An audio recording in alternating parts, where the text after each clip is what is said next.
for watching. Don't forget to like, comment, share and subscribe to Mufti Tariq Masood, famous scholar. ایک صاحب نے clip record کروایا میرے خلاف کہ یہ کہتا ہے کہ عورت کو چاہیے شوہر کا نام نہ لے, ادب کا تقاضا ہے. جائز ہے لیکن ادب یہ ہے. تو انہوں نے فوراً دلیل میں حدیثیں پیش کر دیں کہ صحابیہ میں تو بہت سی صحابیہ اپنے شوہر کا نام لیتی تھیں. نبی صلی اللہ علیہ وسلم نے فرمایا علم دنیا سے ایسے ختم نہیں ہوگا کہ کتابیں ختم ہو جائیں, بابیں ختم ہو جائیں گے. سمجھ رہے ہو؟ بابیں کیا ہو جائیں گے؟ ختم. جو اس حدیث کو سمجھانے والے تھے, جاہل لوگوں کے ہاتھ میں کتابیں آ جائیں گی حدیث کی. ان اللہ لا يقبض العلم انتزاعا من صدور العلماء ولكن يقبض العلماء. اللہ علماء کو اٹھائے گا. احادیث کو ڈیفائن کرنے والے, اس کا صحیح مفہوم بیان کرنے والے, ان علماء کو اللہ اٹھا لے گا. ایک صاحب مجھ سے الجھ پڑے. کل ڈاکٹر اسرار احمد صاحب کا ایک کلپ دیکھا تو چند دن پہلے, اچھا کلپ تھا. امام ابو حنیفہ کو انہوں نے بڑا اچھا ڈیفائن کیا. آج کل لوگ یہ کرتے ہیں نا کہ امام بخاری اور امام ابو حنیفہ کو ایک دوسرے کے مقابلے میں لا کے کھڑا کر دیتے ہیں. دیکھو امام بخاری تو حدیث کے اتنے بڑے عالم, وہ کیا کہہ رہے ہیں, اور امام ابو حنیفہ کیا کہہ رہے ہیں. حالانکہ امام بخاری کا مقام امام ابو حنیفہ سے بہت کم ہے, وہ تو بہت بعد کے ہیں.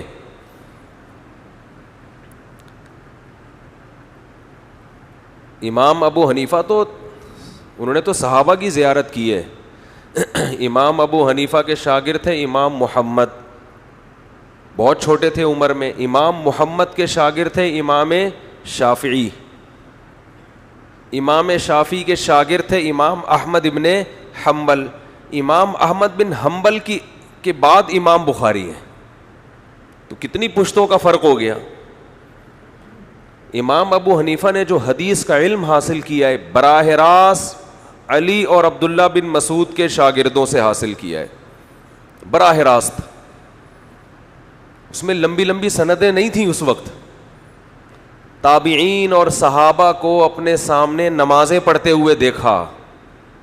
وہ تابعین, وہ صحابہ جو ابھی نبی کے دور کے بالکل قریب ہیں, ان میں بہت سو کو حدثنا فلان قال حدثنا فلان کی ضرورت نہیں تھی. مشاہدے کا علم تھا, مشاہدے کا. امام بخاری بھی ہماری نظر میں بہت بڑے ہیں, لیکن تفقہ میں, بس مسائل اخذ کرنے میں قرآن و سنت سے, اس میں امام بخاری کو امت نے وہ مقام نہیں دیا جو کس کو دیا ہے, امام ابو حنیفہ کو. بلکہ اس میں تو امام احمد بن حنبل کا مقام بھی امام بخاری سے زیادہ ہے. حالانکہ امام احمد بن حنبل کو 2% لوگوں نے فالو کیا ہے. کتنے فیصد؟ 2%. جبکہ امام بخاری کو مسائل میں 1% لوگوں نے بھی فالو نہیں کیا. لوگوں سے مراد امت کے علماء صلحاء. تو ہر چیز کو اس کا مقام دینا چاہیے جو اس کا ہے. امام بخاری کا مقام حدیث میں بہت زیادہ ہے. قرآن و حدیث سے مسائل نکالنے میں امام ابو حنیفہ کا مقام زیادہ ہے. یہ چھوٹی سی بات کر کے میں اپنے اصل ٹاپک کی طرف چلتا ہوں. آپ کہہ سکتے ہیں اس کا مطلب امام ابو حنیفہ کا ذہن تو بہت تھا, لیکن حدیثیں ان کو امام بخاری سے زیادہ معلوم نہیں تھیں. یہ بھی غلط ہے. امام بخاری رحمہ اللہ تعالیٰ فرماتے ہیں میں حدیث کا علم حاصل کرنے کے لیے دمشق اتنی دفعہ گیا, حجاز اتنی مرتبہ گیا, مصر اتنی مرتبہ گیا, فلاں جگہ اتنی مرتبہ گیا, کوفہ کتنی مرتبہ گیا, لا احصی, میں اسے شمار نہیں کر سکتا. کیونکہ مدینہ اور کوفہ یہ 2 جگہیں علم کا مرکز تھیں, اور علم سے مراد حدیث کا علم ہے یہاں پہ, قرآن اور حدیث کا علم. کیونکہ مدینہ تو مدینہ ہے بہرحال, نبی کی آخری آرام گاہ, صحابہ تابعین تھے.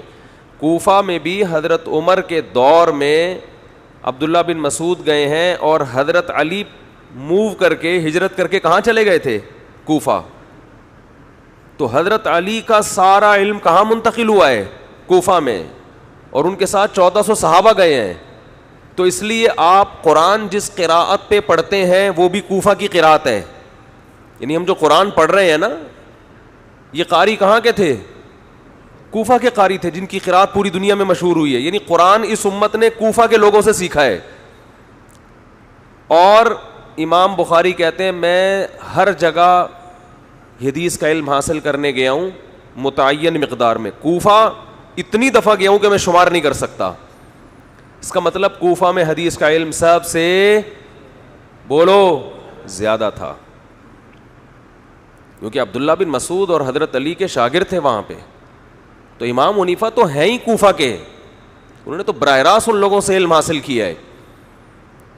اور پھر آپ نے سفر بھی کی امام حنیفہ نے حدیث کے لیے. اور اس امت کا اجماع ہے کہ جب کسی کو مجتہد کہا جاتا ہے, فقیہ کہا جاتا ہے, تو اس کا مطلب قرآن و حدیث کا علم کے بعد یہ فقیہ بنتا ہے, اس سے پہلے تو بن ہی نہیں سکتا. تو یہ علم پہلے آتا ہے, فقاہت بعد میں آتی ہے. ڈاکٹر اسرار احمد صاحب نے ایک حدیث کی بڑی اچھی تشریح کی, لیکن چونکہ ان کی وہ علمی اصطلاحات نہیں استعمال کرتے زیادہ, تو میں اس کو اور انداز سے بیان کرتا ہوں جو ہم طلبہ کو بتاتے ہیں. ایک اہل حدیث عالم مجھ سے کہنے لگے کہ امام ابو حنیفہ رحمہ اللہ تعالیٰ نے, یہ ایپلیکیشن تو 360 ہے نا 360, اس کے بارے میں نے کچھ تھوڑی سی بات کرنی ہے. ہیلو, مجھے یاد دلانا رہ نہ جائے کہیں. اس کے بارے میں غلط فہمی لوگ میری طرف منسوب کر رہے ہیں, میری وجہ سے غلط فہمی پھیل رہی ہے, وہ میں ذرا اس کو ڈیفائن کروں گا. انہوں نے کہا کہ امام ابو حنیفہ رحمہ اللہ تعالیٰ کا مسلک یہ ہے, محدث تھے نا, ان کا مسلک یہ کہ ایمان بڑھتا بھی ہے اور بولو گھٹتا بھی ہے. امام ابو حنیفہ کہتے ہیں ایمان نہ گھٹتا ہے اور نہ بول لو نا بڑھتا ہے. آپ جب بھی امام ابو حنیفہ کا قول پہلی نظر میں دیکھیں گے نا, پہلی نظر میں آپ کو ایسا لگے گا قرآن و حدیث کے خلاف ہے. اسی چیز سے ہمارے بہت سے اہل حدیث بھائیوں کو دھوکا ہوا ہے. ان کو لگا کہ امام حنیفہ کے پاس حدیث کا علم نہیں تھا یا وہ قرآن حدیث کے خلاف چلتے تھے. پہلی نظر میں لگے گا آپ کو ایسا, لیکن فقیہ اسے کہتے ہیں جو بہت ڈیپ میں جا کے, بہت گہرائی میں جا کے حدیث کو اور قرآن کو ڈیفائن کرتا ہے. اگر ایسا ہی ہوتا کہ حدیث لی اور عمل کرنا شروع کر دو, پھر فقاہت کی ضرورت نہیں تھی. اور فقاہت کی ضرورت خود حدیث سے ثابت ہے. رسول اللہ صلی اللہ علیہ وسلم نے فرمایا, صحیح حدیث ہے, ناصر الالبانی نے اس کو صحیح قرار دیا ہے, فرمایا بلغوا عنی ولو آیا, جو کچھ مجھ سے سنو آگے پہنچا دو. حدیث میں آتا ہے رب حامل فقہ غیر فقیہ, کچھ لوگ علم کی بات جانتے ہیں مگر سمجھتے نہیں ہیں. تو آگے پہنچاؤ گے, عین ممکن ہے جس کو بتا رہے ہو وہ تم سے زیادہ اس کا اچھا مطلب جانتا ہو. تو اس میں تو نبی نے خود فرمایا ہے کہ اس امت کو اللہ نے 2 حصوں میں ڈیوائیڈ کیا ہے. ایک فقہا جو ایسا مفہوم بیان کریں گے جس کی طرف تمہاری توجہ نہیں جائے گی, اور کچھ ہوں گے جو حدیث کے ظاہر کو لے رہے ہوں گے, وہ اس گہرائی میں نہیں جائیں گے. تو وہ مجھ سے کہنے لگے کہ امام حنیفہ کہتے ہیں کہ ایمان نہ گھٹتا ہے نہ بڑھتا ہے. قرآن میں جو جگہ جگہ آتا ہے کہ یزیدہم ایمانا, زادہم ایمانا, کہ صحابہ کا ایمان کیا ہو گیا, بڑھ گیا. غزوہ احزاب کے بارے میں ہے نا کہ لوگوں نے بتایا کہ لوگ تمہارے خلاف جمع ہو رہے ہیں, فخشوہم, ان سے ڈرو. تو صحابہ بجائے ڈرنے کے, غزوہ احد میں ایسا ہوا تھا نا کہ تو فزادہم ایمانا, قرآن کہہ رہا ہے بجائے ڈرنے کے ان کا ایمان اور زیادہ بڑھ گیا. تو جگہ جگہ قرآن میں آتا ہے کہ جب ہماری آیات نیک بندوں پہ تلاوت کی جاتی ہیں تو ان کا ایمان بڑھ جاتا ہے. تو ظاہر ہے جو چیز بڑھتی ہے وہ کم بھی تو ہوتی ہے نا. اور امام حنیفہ کہتے ہیں ایمان نہ گھٹتا ہے نہ بڑھتا ہے. تو آپ کو تو لگے گا یہ بالکل قرآن کے خلاف, ان کو تو پتہ ہی نہیں. جس کو اتنا نہ پتا ہو وہ مجتہد یا فقیہ یا امام تو دور کی بات, میرا خیال ہے یہ تو وہ تو اس کا مطلب انہوں نے ناظرہ قرآن بھی نہیں پڑھا, ابھی دیکھ کے بھی نہیں پڑھا ابھی تک. اتنی موٹی موٹی آیتیں ان کی نظر سے اوجھل ہیں. یہ وہی ہے جیسے ایک جماعت المسلمین والے نے کہا کہ قرآن میں تو لکھا ہے کہ مائیں اپنے بچوں کو 2 سال دودھ پلائیں گی, اور امام حنیفہ کہتے ہیں 2.5 سال. میں نے کہا یہ آیت 15ویں صدی میں آپ کو معلوم ہے جبکہ آپ پراپر عالم بھی نہیں ہو. تو امام ابو حنیفہ جو صحابہ کے شاگرد تھے, پوری زندگی قرآن و سنت میں لگا دی انہوں نے, ان کو اتنا بھی نہیں پتا ہوگا کہ قرآن کہہ رہا ہے کتنے سال ہے. یہ مجھے معلوم ہے آیت, آپ کو معلوم ہے. تو میں نے کہا اس کا مطلب پھر امام حنیفہ نہیں تھے, وہ تو اس سے تو ایک ہماری پہلی کلاس کا بچہ جس نے ناظرہ پڑھا ہوا ہو نا, ترجمہ پڑھا ہوا ہو, اس کو زیادہ آتا ہے اس کا مطلب. میں نے کہا امام ابو حنیفہ رحمہ اللہ تعالی کو وہ آیت بھی آتی تھی جس سے 2 سال کا پتہ چل رہا ہے, وہ بھی آتی تھی جس سے 2.5 کا پتہ چل رہا ہے. آپ کو صرف یہ والی آتی ہے, وہ والی نہیں آتی. تو اسی وہ ابھی میرا ٹاپک نہیں ہے, وہ 2-2.5 سال وہ موضوع نہیں ہے. تو قرآن میں یہ جو آتا ہے نا کہ ایمان بڑھتا ہے ایمان گھٹتا ہے, امام حنیفہ کہتے ہیں اس سے مراد ہے ایمان کی کیفیات کا بڑھنا. اصل ایمان 100% یقین کا نام ہے. اگر وہ گھٹا تو 99% ہو جائے گا, اور 99% کا مطلب شک پیدا ہو گیا ہے. شک کی وجہ سے انسان اسلام سے خارج ہو جاتا ہے. آپ کو اللہ رسول پر ایمان 100% رکھنا ہے. اس میں اگر شک پیدا ہو گیا تو پھر یہ ایمان نہیں ہے. کیفیات بڑھتی بھی ہیں گھٹتی بھی ہیں. یہ جو قرآن کہہ رہا ہے ایمان بڑھتا ہے, ایمان سے مراد ہے ایمان کی کیفیات بڑھتی ہیں, اصل ایمان نہیں بڑھتا.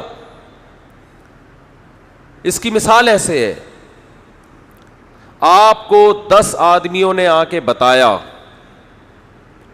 کہ اللہ نہ کرے خدا نہ خواستہ فلاں جگہ پہ بم پھٹائے اور لاشیں بکھری ہوئی ہیں, آپ یقین کر لو گے 100%. اس لیے کہ 1 نہیں 2 نہیں 3 نہیں 4 نہیں 5 نہیں 6 نہیں 7 نہیں 8 نہیں 9 نہیں 10 آدمی بیان کر رہے ہیں, 10 کے 10 جھوٹے نہیں ہو سکتے. آپ قسم اٹھا سکو گے بھائی بم پھٹائے, 100% یقین ہو گیا آپ. اور آپ کو تھوڑا سی گھبراہٹ بھی ہوگی, یار کیا منظر ہوگا, لاشیں بکھری ہوئی ہیں, یہ ہیں وہ ہیں. لیکن جو لوگ اس موقع پہ اپنی آنکھوں سے دیکھ رہے ہوں گے ان کو بھی 100% یقین ہوگا. لیکن اس یقین کی کیفیت اور آپ کی کیفیت میں زمین اور آسمان کا فرق. وہ جو اپنی آنکھوں سے دیکھ رہے ہوں گے آئندہ بم کا نام سن کے بھی بے ہوش ہو جائیں گے وہ, اور آپ 15 شعبان کو شب برات کے پٹاخے تیار کر رہے ہوگے کیونکہ آپ نے سنا ہے. یقین آپ کو بھی 100%, یقین ان کو بھی.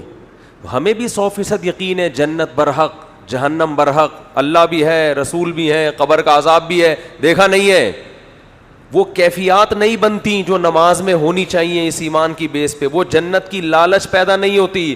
جبکہ صحابہ کا ایمان کی کیفیات اتنی بڑھ چکی تھی گویا اپنی آنکھوں سے دیکھ رہے ہیں, تو وہ کیفیات کبھی کم ہوتی ہیں کبھی زیادہ. اصل ایمان جو بیس ہے وہ کم ہوا تو امام صاحب فرماتے ہیں 99% ہو جائے گا, وہ کیا ہو جائے گا, شک میں تبدیل ہو جائے گا.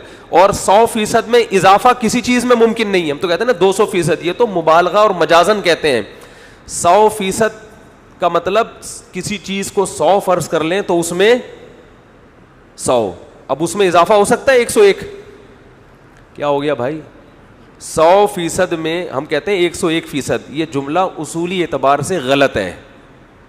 یہ جملہ اصولی اعتبار سے 101%, فی کہتے ہیں میں, صد کہتے ہیں 100.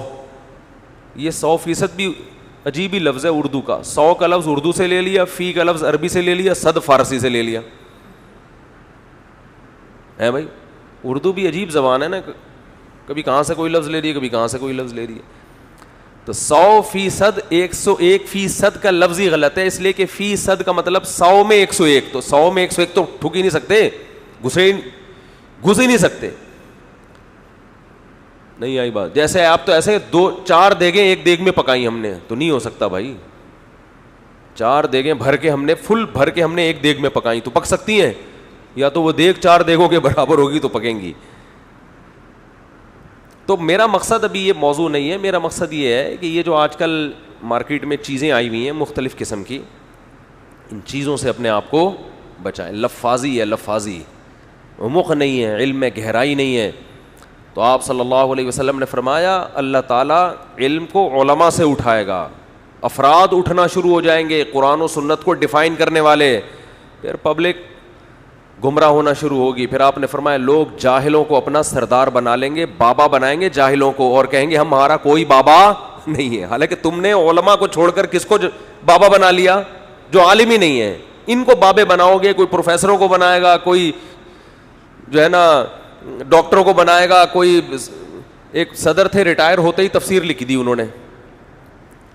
ابے بھائی تمہارا کیا کام ہے, تفسیر لکھنے کا. کل میری ایک عالم سے بحث ہوئی کورونا پہ نا, وہ بڑی بحث کر رہے تھے کورونا. میں نے کہا دیکھیں یہ آپ کا ٹاپک نہیں ہے کورونا, یہ ڈاکٹروں کا ٹاپک ہے. یہ ڈاکٹروں کا ٹاپک ہے, ویکسین لگانی چاہیے کہ نہیں لگانی چاہیے, کورونا پھیل رہا ہے کہ نہیں پھیل رہا ہے, یہ کس کا ٹاپک ہے؟ تو کیوں آپ ڈاکٹروں کی فیلڈ میں آپ بول دیں بھائی مجھے نہیں پتا. ہماری قوم کے ساتھ بہت بڑا مسئلہ یہ ہے کہ یہ کہنا کہ مجھے علم نہیں ہے, اس سے ہمیں معذرت کے ساتھ موت آ رہی ہوتی ہے. معذرت کے ساتھ, تھوڑا سخت جملہ ہے, ایسا لگتا ہے جیسے میری بے عزتی ہو جائے گی اگر میں نے کہہ دیا مجھے معلوم نہیں ہے. ایسا لگتا ہے میں معاشرے میں ذلیل 2 ٹکے کا آدمی نہیں رہوں گا اگر میں نے کہہ دیا مجھے معلوم نہیں ہے. میرے رشتے آنا بند ہو جائیں گے, لوگ یہ سمجھتے ہیں. لوگ میری عزت کرنا چھوڑ دیں گے اگر میں نے یہ کہہ دیا کہ مجھے معلوم نہیں ہے. یاد رکھو علم شروع وہاں سے ہوتا ہے جب آپ کہو مجھے معلوم, بولو نہیں ہے. علم تو یہاں سے شروع ہوتا ہے. اگر آپ کو پہلے سے ہی پتا ہے تو سیکھو گے کب آپ؟ پھر کب سیکھو گے بھائی آپ؟ سیکھتا وہی ہے جس کا اپنے بارے میں گمان ہے کہ مجھے نہیں آتا. ایک آدمی بچے کو سائیکل چلانی نہیں آتی, وہ ابا سے کہتا ہے نا سکھاؤ. اگر ابا کہیں کہ تجھے آتی ہے, وہ کہے ہاں آتی ہے, ابا سکھائے گا اس کو؟ کوئی بھی نہیں سکھائے گا. بولا آتی ہے تو چلا پھر. ٹھیک ہے نا. تو یہ کہنے میں میرے بھائی کوئی حرج نہیں ہے کہ آئی ڈونٹ نو. انگلش میں بول دیا کرو, اس سے یہ پتہ چل جائے گا انگلش کم از کم مجھے آتی ہے. تو یہ بڑا عیب ہے. تو آج کل گمراہ لوگوں میں ایک بڑا فالٹ یہ کہ یہ کہنا کہ مجھے نہیں پتا, یہ بڑا مسئلہ ہے. دوسری بات یہ کہ گمراہ لوگوں میں ایک اور چیز کامن ہے, یہ کہتے ہیں سب کو سنو. میں کیا کہتا ہوں, ہم کیا کہتے ہیں, سب کو نہیں سنو. آپ کو تمیز نہیں ہے کہ صحیح کون ہے غلط کون ہے. کچھ معیار تو ایسے ہیں جس سے آپ کو صحیح غلط کا پتہ چلے گا. جیسے ڈاکٹر کے بارے میں آپ دیکھنا چاہتے ہیں صحیح کون ہے غلط کون ہے, تو کچھ تو اللہ نے سینس دی ہے نا. اس کے بعد جب ایک پر اعتماد ہونا کہ یہ صحیح ہے, تو اہل حق کو سنو. پھر جب جس کے بارے میں آپ کا غالب گمان ہو کہ یہ اہل حق. گمراہ لوگوں کو مت سنو. گمراہ کا مطلب جو امت کے اجماعی مسائل سے آپ کو ہٹا رہے ہیں, جو اجماعی امت سے ہٹا رہے ہیں, وہ تو گمراہ ہے نا, ان کو مت سنو. تو یہ پتہ ہے ہمیں کیا کہتے ہیں, یہ لوگ شخصیت پرست ہیں, یہ اپنی دکانیں چلانا چاہ رہے ہیں, یہ ہر ایک کے پاس جانے سے روک رہے ہیں کیونکہ وہاں حق مل جائے گا اور ان کی دکانیں بند ہو جائیں گی, لہذا ہر ایک کو سنو. دعویٰ کرتے ہیں ہر ایک کو سنو, مگر سننے ہر ایک کو نہیں دیتے. اس کی دلیل یہ ہے کہ آپ ان لوگوں کے کلپ کے نیچے شیئر کر لیں, اس کے جواب میں کوئی کلپ, فوراً وہاں سے اڑا دیں گے یہ اس کلپ کو. نہیں آ رہی سمجھ میں. دیکھو کسی کا کلپ گمراہ آدمی کا چل رہا ہو نا, کلپ چل رہا ہو, آپ نے بھی کلپ ریکارڈ کروا کے نیچے کمنٹس میں لنک شیئر کر دیا, تو یہ کہتے ہیں سب کو سنو. تو ان کو چاہیے وہ لنک اور زیادہ شیئر کریں کہ ہمارا تو سن رہے ہو, ان کا بھی سنو, خود ہی کمپیئر کرو کون صحیح کون غلط. آپ تجربہ کر کے دیکھ لیں, یہ سب سے پہلے وہ لنک اڑائیں گے. کیا مطلب ان کو بالکل بھی نہ سنو؟ تو یہ صرف لفاظی ہے کہ سب کو سنو, ورنہ ان کی جو عمل بتا رہا ہے صرف مجھے سنو.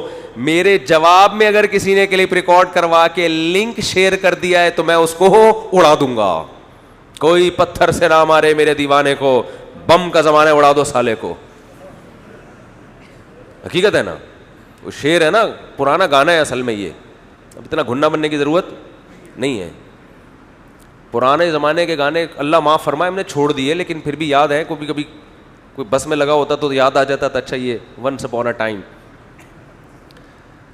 ایک صاحب, وہ میں نے انٹرویو دیا نا سما ٹی وی پہ, انہوں نے کہا گانے سنتے ہیں, گانے گانے کا فلم. میں نے کہا نہیں. میں نے کہا پرانے گانے یاد ہیں مجھے. اچھا, پہلے وہ اینکر نے پوچھا کہ آپ قوالیاں سنتے ہیں؟ میں نے کہا نہیں. شوق ہے؟ نہیں, شوق بھی نہیں ہے. پرانے گانے یاد ہیں. تو نیچے کسی صوفی صاحب نے کمنٹس کیے ہوئے تھے, قوالیاں جو روحانی کلام ہوتا ہے وہ نہیں, گانے یاد ہیں. لوگ چھوڑتے نہیں ہیں,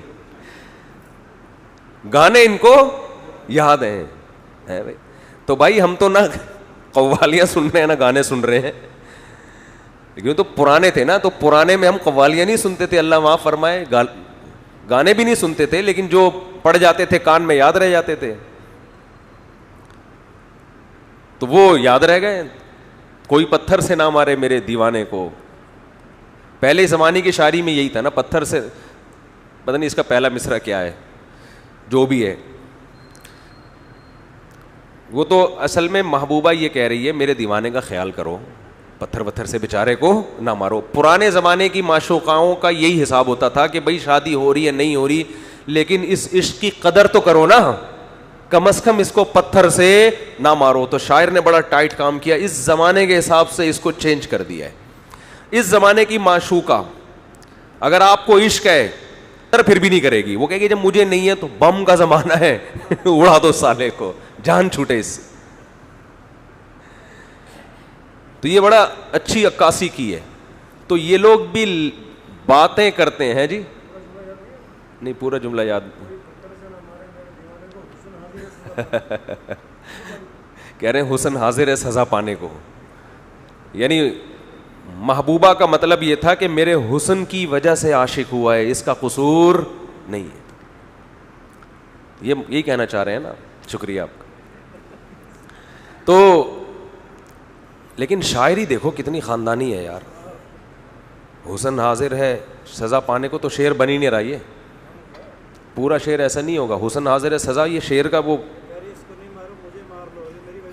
اچھا اچھا اچھا, یہ تو تشریح ہو گئی, شعر تھوڑی ہے. کہہ رہے ہیں اس کو نہیں مارو مجھے مارو, میری وجہ سے ایسا ہو رہا ہے. رپورٹ ہے یہ تو عاشق کے بارے میں رپورٹ پیش ہو رہی ہے, یہ شعر تھوڑی ہے. اچھا خیر, تو کہتے ہیں سب کو سنو سب کو سنو. جب ہم لنک شیئر کرتے ہیں, چلو جی محترم نے یہ جواب دیا ہے تو آپ سب کو سنو, لنک یہ بھی شیئر کرنا چاہیے, تو وہ اڑا دیتے ہیں اس کو نہیں سنو. اس کا مطلب یہی ہوا نا, صرف مجھے کو سنو.